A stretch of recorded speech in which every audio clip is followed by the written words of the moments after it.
Good morning దేవుని ప్రియ కుమారుడు, good morning దేవుని ప్రియ కుమార్తె, special good morning to you.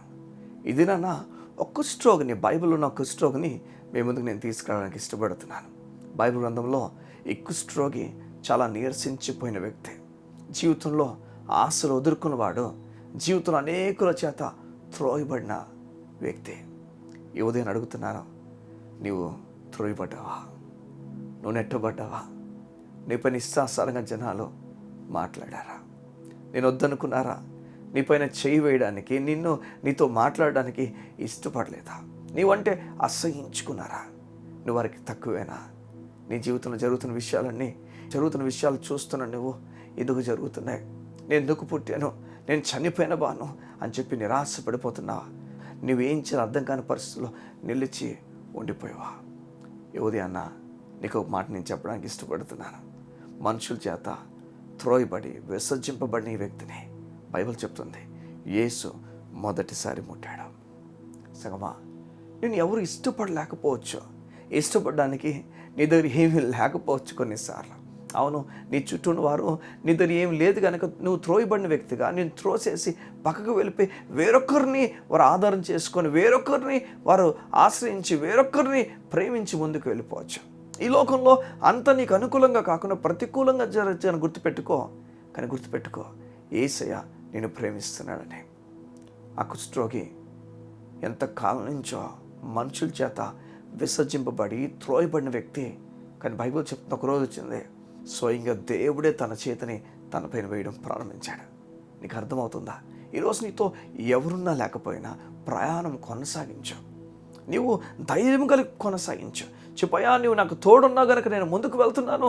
ఎవరి మీద ఆధారపడి నేను ముందుకు వెళ్ళట్లేదు, నీ మీద ఆధారపడి ముందుకు వెళ్తున్నాను.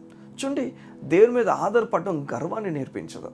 దేవుని మీద ఆధారపడడం ఈ లోకాన్ని దూరం పెట్టేసి, ఎవరు నాకు వద్దు అని చెప్పేసి పక్కన పెట్టేటట్టు చేయదు. కానీ అవును, ఈ లోకంలో అందరితో కలిసి ఉన్నాం కనుక కలిసి వెళ్ళడం మనకు నేర్పిస్తుంది. బైబిల్ చెప్తుంది విశేషముగా విశ్వాస గృహాల పట్ల ప్రేమను మనకు పెంచుతుంది. ఈ లోకంలో నశించిపోతున్న ఆత్మ పట్ల భారాన్ని మనకు పెంచుతుంది. అంతే తప్ప లోకానికి దూరంగా వచ్చేసి నాకు ఎవరికి ఇంకా సంబంధం లేని వ్యక్తిగా మాత్రం అయిపోవడం. అర్థమవుతుంది ఉదయాన్న? నీ జీవితంలో దేవుడు నీతో మాట్లాడుతూ చెప్తున్నాడు, అయిపోయింది నీ జీవితంలో, అయిపోయి వదిలేసి అక్కడికి కొత్తగా నీ జీవితాన్ని ప్రారంభించి ముందుకెళ్ళు. కారణం, యోసేపు జీవితంలో ఎన్నెన్నో నష్ట సమయాల గుండా వెళ్తున్నప్పుడు, తన మీద నిందలు వేయబడినప్పుడు, అవమానపరచబడినప్పుడు సగమా అక్కడికి ఆగిపోలే, ముందుకు వెళ్ళడం ప్రారంభించాడు. చెరసాల్లో కూడా ఆనందపడిన వ్యక్తి, చెరసాల్లో కూడా నెమ్మది కలిగి ఉన్న వ్యక్తి యోసేపే. చెరసాల్లో ఎవరైతే వచ్చారో ఆ చెరసాల్లోకి వచ్చిన ఆ ఇద్దరు కూడా ఎందుకని ఈరోజు దిగులుగున్నారని చెప్పి అడుగుతున్నాడు. ఇంత చెరసాలను వాడు ఈ యోసేపు దిగులుగా లేడా? దిగులుగా లేడు. దేవుని పైన ఆధారపడుతున్న వారు దిగులుగా ఉండరు. దేవుని మీద ఆధారపడుతున్న వారు కలత చెందరు. దేవుని మీద ఆధారపడుతున్న వారు ప్రతిదిన ఒక మాట చెప్తారు, నాకు దేవుని కృప తోడుగుంది కదా, నేను దేనికి భయపడిపోతున్నాను?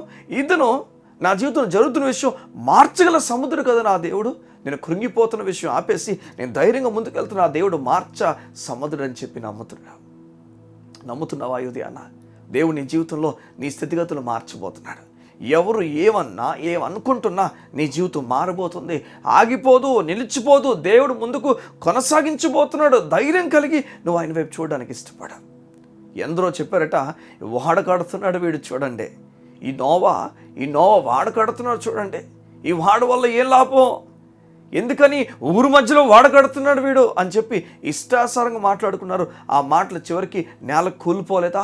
చివరికి ఏం గెలిచింది? దేవుని మాట. ఎవరైతే ఓడ కడుతున్నా ఆ వ్యక్తి గెలిచాడు. ఆ వ్యక్తి ఓడలోకి వెళ్ళిపోయాడు, తన కుటుంబంతో ఓడలోకి వెళ్ళిపోయింది. చివరికి ఎవరు నాశనం అయిపోయారంటే ఎవరైతే మాటన్నారో వారు నాశనం అయిపోయారు. అయితే మనం నాశనాన్ని కోరే వ్యక్తులం కాదు, కానీ ఆయన ప్రజలు ఆయన విశ్వాసం ఉంచి రక్షింపబడాలని నాశనానికి వెళ్ళిపోతున్న వారిని మనం లాగడానికి ప్రభు మనల్ని పిలిచాడని నువ్వు విశ్వాసం ఉంచా. ఇది నాన్న దేవుని భారంతో నువ్వు నడిపించబడాలని దేవుడు కోరుతున్నాడు.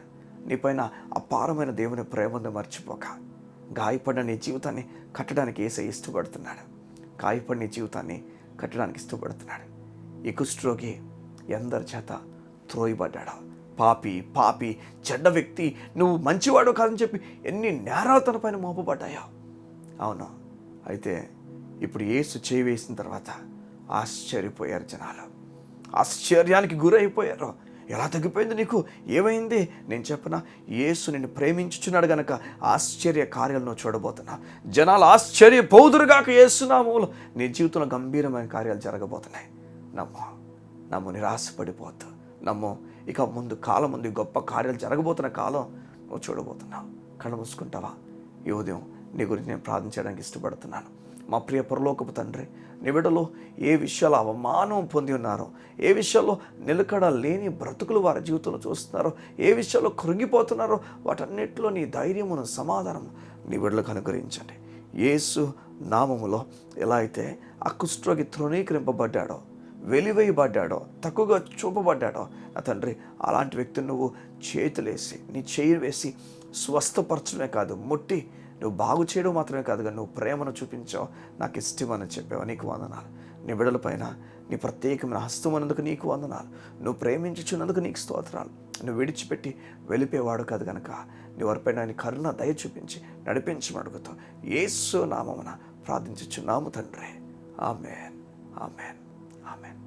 ఈ ఉదయం నువ్వు దేవునికి దూరంగా లేవు. నీపైన ఆయన చేయి వేసి నేను దగ్గరికి తీసుకోవడానికి ఇష్టపడుతున్నాడు. God bless you. See you tomorrow.